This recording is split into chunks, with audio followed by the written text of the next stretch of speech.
welcome to our small segment here where we're interviewing Joel Ferguson, and we're going to be talking to him a little bit about the 400 years of African Americans being in the United States and what that means to him and what that should mean to us as a society, as a people, as a nation, and as a tribe.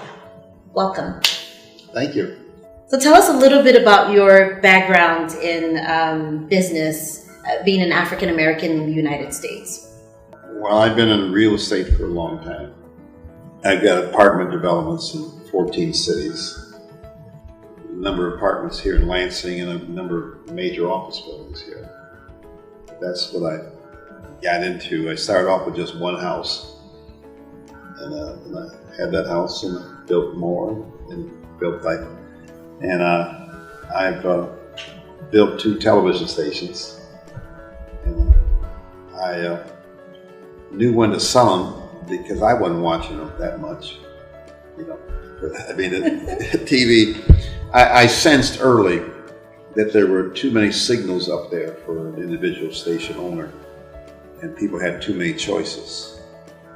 As opposed to when it first starts off, the local TV station owner was a big deal. But once you have the cable, the satellite, and 100 signals up there, then the only thing that makes you unique is having the local programming. And so I got out of that. I sold the station, but I enjoyed it. I like doing it. I like really the network parties. I probably like that more than running the station because I'm trying to. My station some days looked like HBO, no commercials, which is not the way you can have it to be successful. But I got in business on degrees in elementary ed, and I taught school. But at one time in my life, we had 5 children under 5, and I was an old school guy that believes that the man's supposed to take care of the family. So then I wanted to get into business where I could, make enough money and live the way I want to live. And it couldn't be teaching school, it had to be in real estate or something else. So that career has helped so many other people too. You've helped to develop a lot of other people. I'd like that, and I'd like to having jobs for people. And I also like to house people. And it's been interesting for me because in our buildings, I take in a lot of people whose credit's bad. And even people who went to jail for stealing, which I've always said they, at one stage of life, they did that. And so I'm, at times, a complete liberal. I look at, I discount where you've been and I count on where you're going and try to help folks that way. I like that. Tell us what it means to you, the 400 years. This year marks 400 years of African American being in the U.S. What does that mean to you? In the formative years? The 400 years. This year we celebrate that. We take everything for granted today, but back when I was a young person, there were no blacks I could identify with in business. In fact, here in Lansing, none of us even had jobs driving the bus. And so you didn't see things that you could do. But I majored in education. For one reason, I knew I could get a job. But so many other things, you just didn't see the opportunities. And you didn't expect that. And the same with housing. We didn't live in better neighborhoods, or we didn't make enough money for someone to boycott selling us a house because we couldn't afford the houses anyway. So you really see a real progression that has happened about that. And I always look at all of us in the earlier generations. We must have had a lot of confidence to major, go to college, to do all the things we did, not knowing for certain there was something at the end of the rainbow, And so that was the way it was. But I'm a manic optimist. I actually believe that you can touch the bases. Now, I don't believe in anything but the harder you work, the luckier you get. But I also believe in networking and also being nice to people and having a foundation. So I'm not a good guy on social media or emails and texts because I want to go see the people, talk to them, establish a rapport and a relationship. I think that's something that's very important. I think people lose out on that right now with all this texting and emailing as opposed to talking to people. I think that's really important. What do you recommend that we do as Black people celebrating? What do you recommend? What advice would you give us? Well, the first thing is we got to like each other and like ourselves. And I always say that the women have so much control over young Black men, because if they would stop going out with them, I think they would get a belt for their pants, and do some other things where they would, show respect, like themselves, and carry themselves in a better way, and also in the education part. And I think that, and we have to call each other out, from the whole role model thing about how you treat each other and how you treat women, and that's why I'm not excited about this rapping, because I think the language is so bad at times, and some of the things that are said, and folks think they are really the way to be. So I think we've got to communicate better with each other. But there's reason that people sometimes don't respect you is because you don't demand it. And I think people have to care and think enough of themselves where they can demand that from other people, how they treat them. So I think we gotta talk, be actual role models, and do the right things. It's gotta be a communication thing, and we gotta care, about ourselves. And all this thing about when people are tearing up neighborhoods or people, and we think if the end thing is we can't tell, and we turn our heads and let that happen, then we're supporting them. So we've got to like each other. We've got to respect one another. We've got to teach people how to respect us. What would you say would be your message to the youth, the young Black boys and girls coming up? What's your message to them? Well, now that we have people who they can identify with, that we should find out what they're doing so we can do the same things and live the same way they are. Now, way back when, we didn't have anyone identified with. So that's why one reason I'm not happy about some of this rapping, where you're saying derogatory things, you're insulting women, you're insulting this and all those things. I think as a society, we've got to call that out. We just can't accept that. And the same thing, in prison, people don't have a belt.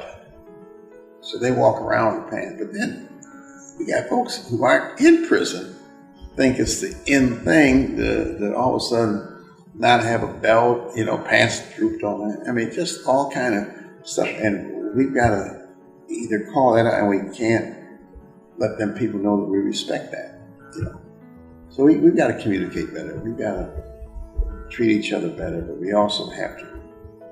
Respect gets respect. If you don't show respect, then that, and all this thing about bullying people and hitting women and all those things, is just outrageous. And people to brag about it think it's cute. We got to almost ostracize them and tell them you can't do that, So I think we got, and then also the education thing. It feeds off each other, in our schools.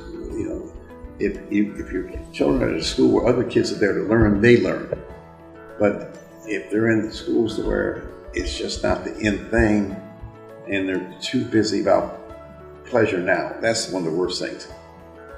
All of us who went on to college and did things, we talked about and had delayed gratification. And that's what folks have to have, is the pleasure now are the folks who later on in life don't have anything going for themselves, you know. And you got to also want to have some goals and things. I mean, I have a number of senior buildings, and I know a lot of the folks. I grew up with them, and they're there in their tenants right now. And I got too many people I know and others who wake up every morning waiting to go to bed. You know, where they don't have any goal, anything what they want to do.